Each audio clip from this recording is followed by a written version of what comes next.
কিভাবে কখন হামলা হলো সুকান্ত?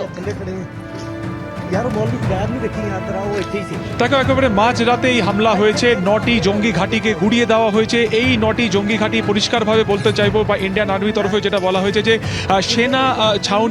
সেনা ছাউনিকে লক্ষ্য করে একেবারেই নয়, পাক সেনা ছাউনিকে লক্ষ্য করে নয়, বা পাকিস্তানের যারা আম নাগরিক তাদেরকে লক্ষ্য করেও এই হামলা চালানো হয়নি। সুনির্দিষ্টভাবে যে 3টি জঙ্গি সংগঠনের প্রশিক্ষণ শিবির রয়েছে, মাদ্রাসা রয়েছে, যেখানে তাদের ট্রেনিং সেন্টার রয়েছে, সেখানে এই হামলা চালানো হয়। 3টি সংগঠন, এলইটি, লস্কর-ই তৈয়বা, যার ছায়া সংগঠন টিআরএফ, এই হামলা চালিয়েছিল বাইসারান ভ্যালিতে। দ্বিতীয়ত জৈশ-ই মোহাম্মদ, তৃতীয়ত হচ্ছে হিজবুল মুজাহিদিন। এই 3টি জঙ্গি সংগঠনের যে 9টি ঘাঁটি রয়েছে সেই ঘাঁটিতে এই আক্রমণ করা হয়।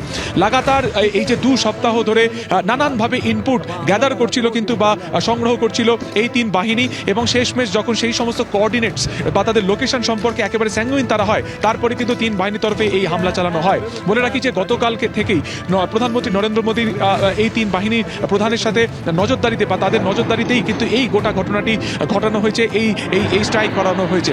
রাফায়েলকে, অর্থাৎ অত্যাধুনিক রাফায়েল, সেটিকে ব্যবহার করা হয়েছে। তার মাধ্যমে ক্ষেপণাস্ত্র ব্যবহার করা হয়েছে। পাকিস্তানের তরফে 9টি জায়গার মধ্যে ইতিমধ্যে 6টি জায়গাতে যে আক্রমণ করেছে তা তারা স্বীকার করে নিয়েছেন। পাকিস্তান সরকারের তরফে এটাও স্বীকার করা হয়েছে যে 24টি ক্ষেপণাস্ত্র ব্যবহার করা হয়েছে। এক্ষেত্রে প্রশ্ন হচ্ছে যে এই যে 9টি জায়গাতে যে হামলা করা হলো, এই 9টি জায়গায় যে 3টি জঙ্গি সংগঠনের প্রশিক্ষণ শিবির, ফলত জঙ্গি ঘাঁটিকে বাঁচানোর জন্য কেন তারা কাশ্মীর যে আকাশপথে সেখানে তারা তাদের এয়ারক্রাফট পাঠালো? অর্থাৎ তাহলে কি তারা বারবার এই জঙ্গি ঘাঁটিকে নিজেদের মাটিকে ব্যবহার করতে দিচ্ছে? সেই প্রশ্নই কিন্তু আরও একবার উঠছে। আজকে পাকিস্তানের তরফে আর কিছুক্ষণের মধ্যে একটি উচ্চপদস্থ আধিকারিকদের সাথে মিটিং হবে এবং তারপরে তারা পরবর্তী পদক্ষেপ ঠিক করবেন। যদিও ভারত সরকারের পক্ষ থেকে কিন্তু পরিষ্কার বলা হয়েছে বা বাহিনীকে একেবারে সতর্ক থাকতে বলা হয়েছে, গোটা কাশ্মীরকে হাই অ্যালার্ট জারি করা হয়েছে। তার কারণ এই আক্রমণের পাল্টা প্রতি আক্রমণ কিন্তু অবশ্যই পাকিস্তানের তরফ থেকে আসবে।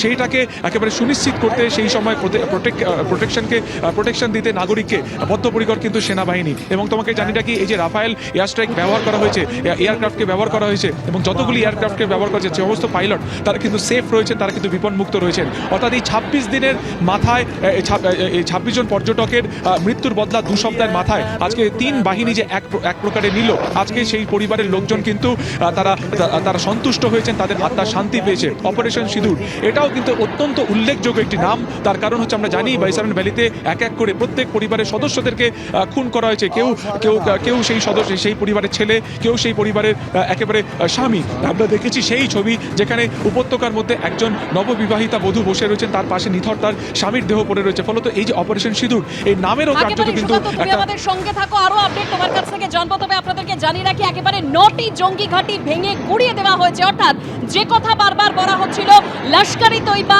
জৈশ-ই মোহাম্মদ, হিজবুল মুজাহিদিন একেবারে হেডকোয়ার্টার ভেঙে গুড়িয়ে দেওয়া হয়েছে।